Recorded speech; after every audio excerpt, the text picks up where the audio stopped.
You've heard that phrase, the sky's the limit. Well, for our next guest, she went well beyond the sky. Ellen Ochoa became a NASA astronaut. She was part of a panel celebrating the important contributions that are missing from the pages of history that women have made. The Smithsonian American Women's History Museum is helping to uncover those hidden figures. Melanie Adams with the Smithsonian and NASA astronaut Ellen Ochoa share how representation will help inspire the next generation. Melanie, 25 years working in the museum and education space. And when it comes to museums, the Smithsonian, of course, is one of the elite around the world. Explain to people as much as you can what it is. Sure. Well, obviously, the Smithsonian is America's national museum, and we are actually made up of 21 museums, several research centers, and a national zoo. So we have something for everyone. And I think one of the things that people don't always realize, while a lot of our museums are located in D.C., we do work all over the country and all over the globe. Yeah, which is an example of why you're here. We'll talk about that in a second. But a museum, you can't eat it, you can't sleep it, you can't drink it. But we build these big buildings to house all these things. Why is it so important? Learning. It's an educational institution. We provide information for people to learn, hopefully, what they don't know. And I always say we want to leave people with more questions than answers. So we want them to come, we want them to learn, we want them to experience science, art, history, and then go and think about what did they learn and what questions do they have. And there's so many different facets, you just touched on it, facets of the museum. You have the Smithsonian American Women's History Museum. Yes. What was behind developing this? Sure. So we were actually legislated back in 2020, and the idea was really to begin telling the story of America through the lens of women. As we know, women have done amazing things throughout this country, and our story has always been relegated to the margins. So this museum will really put those stories forward, and you'll be learning about American history, but what were the achievements of women to really make that happen? Yeah, and specifically while you're here, the history of women in space exploration. Houston's a perfect place to come for that panel. Of course, and that is really one of our important areas as we look at women in space. We know there are so many great stories that are known and unknown, so the panel will really allow people to learn a little bit more about women in space. Those hidden figures, as we say. Figures, yeah, which exactly. on that panel will be Margot Shetterly, the founder of the Human Computer Project and author of Hidden Figures. All right, which brings us to Ellen. Here's the thing I find very interesting is that when we were going through some of the space history several years ago when they were celebrating one of their anniversaries, is they said, you know, no one was supposed to know this, but the women who we actually had tested did better than the men in so many ways. And one of the other things was even their body size was much more conducive to what they were trying to do. But that was kind of a hidden secret there. All right, Ellen, born in California, you love to read. Your favorite subject was math. We just interviewed Cindy Yielding recently, who became a vice president at BP. And she always remembered being that girl in the math class. Because she was the only girl in her math class, and they'd go, oh yeah, the girl in the math class. Did you find yourself kind of alone in that STEM world yourself? I did in college. I actually wasn't headed toward science and engineering in college initially. I kind of had an open book in front of me. I was thinking about music or business, but I continued to take math after high school, and that's what got me interested in looking into science and engineering, and I ended up majoring in physics, and I was usually one of a couple in those classes. You mentioned music because you actually played the flute when you were in school as well. You actually played the flute in space. I did. I got a chance. Thank you for representing the flautist because I played the flute as well. Sometimes, that's great. Yeah, but you were able to do that in space. Was it any different playing it in space than it was down on Earth here? Well, the main difference is, because you're blowing out and in space you're floating, if you don't somehow hook your feet into something, you'll move the other way and maybe run into equipment. So you have to just position yourself carefully. All right. So as you said, you decided on engineering. Professors encouraged physics because there were some that were saying, engineering is just not really a woman's field.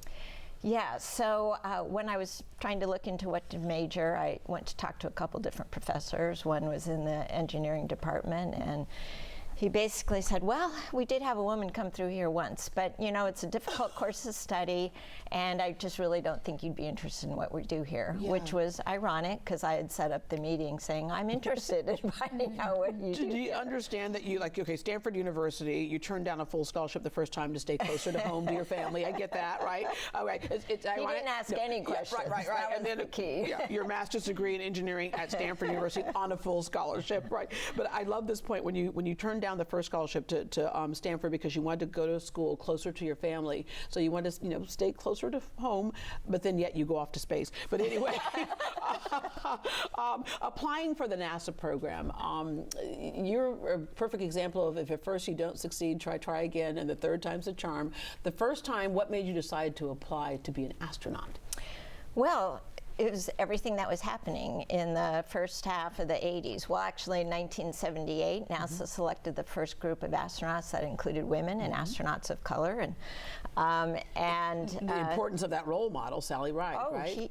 That was huge. I had really just declared physics as my major, so that was a huge milestone. Then I went off to graduate school. Near the end of the first year, the space shuttle flew for the first time. It was capable of doing many different things, including research in space that you could not do on Earth. And I was headed toward a career as a research engineer. 2 years later, Sally Ride flew. Again, a huge milestone, first American woman in space. She'd been a physics major like me. She'd gone to Stanford, which is where I was currently getting my PhD. So all of those things just led me to think, well, that's I might as well just try it. I mean. Okay, well, they said, we think you're smart and everything, but not accepted, but you didn't give up. You applied again in 1987 among the top 100 from thousands, not chosen to train as an astronaut, though, because it was the astronaut piece that you were seeking, but still you excelled at the job that you did get. And then the third time was the charm. Where were you? What were you doing the moment you found out, hello, you've been accepted? By that time, I was actually working for NASA, but at a research center, Ames Research Center. And that day, I was at an off-site meeting, and we get out of some meeting in the morning, and there's one of those little sticky notes pasted to the door. Hey, return this phone call. And I knew the name was the head of the astronaut selection panel. So yeah, I was on a break, and I went and called him back, and then told me the news. Of course, best phone call of my life. But then he's like, don't tell anybody because we'll be putting out a press release in a day or two, and so just wait till then. So I had to go back into this meeting and just sort of act like nothing was, nothing going on here. By the way, working at that research facility is where you met your husband, so y'all were seeing stars when you met each other? So, before you actually got to get to the stars. Yes. All right. 9 days space shuttle Discovery. What was that moment like? Because so many of us, we've seen it in movies, we've seen it in news clips. We will never know the true feeling of that when you're ready for takeoff. Well, it's hugely exciting.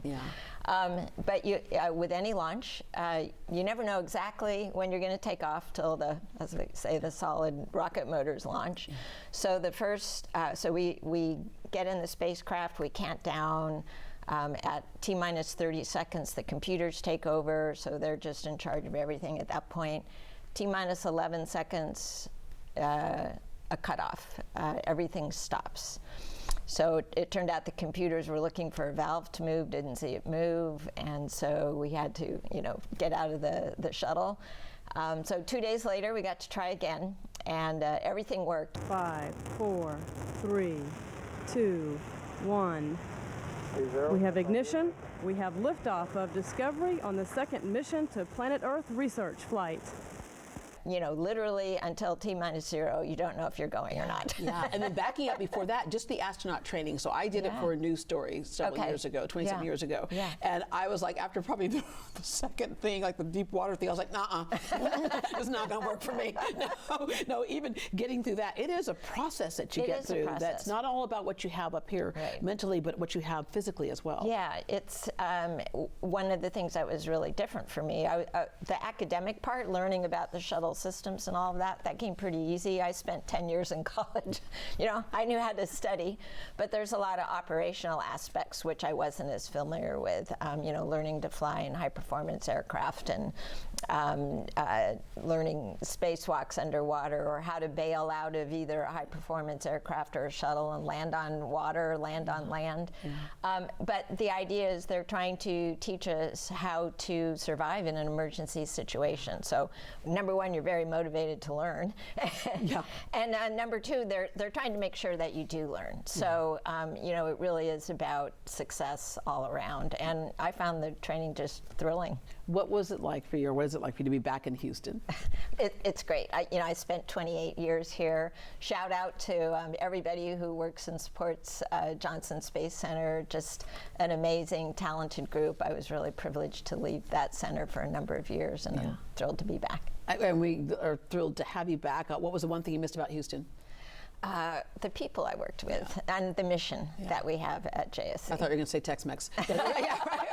But herein lies the reason why it's important to share these stories. Here she is, a living, breathing role model right here, not just a picture in a book and a little story somewhere, but she can actually explain her experience, and no doubt that you have impacted other girls. It's getting better, isn't it? I find that in my son's generation, he's 22, there's no reason why he would think a woman couldn't. And for his girlfriends, they're like, there's no reason why they would think that they couldn't. And that's changed because we see role models like you. So we want to thank you for that. Well, yeah, the people who tell the stories, I think that's incredibly important. And I think two things are true. It's gotten a lot better, and we have a long ways to go. There's still a lot of stories to be told. Right, and that's and bringing me back to the museum, 1,000% of the reason why that's important. Encourage parents and everybody really to take their children and take part in these presentations that you do, as you mentioned, across the country. Okay, I'm going to end with this. We can, let's see, we still can't we can send a man to the moon and a woman to the moon. We can send anybody to the moon, right? But we still can't what? Oh gosh, so many things. You know, it's really about deciding it's important to do. When we decide something is important to do, we put together a team. When we use all the brightest minds, and talent is everywhere, we can make it happen. Yeah, all right, so one day we'll all get along, for real. All right, thank you so much. Thank you for having us. Thank you. Inspiration for the next generation. To learn more about the Smithsonian American Women's History Museum or former astronaut Ellen Ochoa, visit greatdayhouston.com and we'll connect you.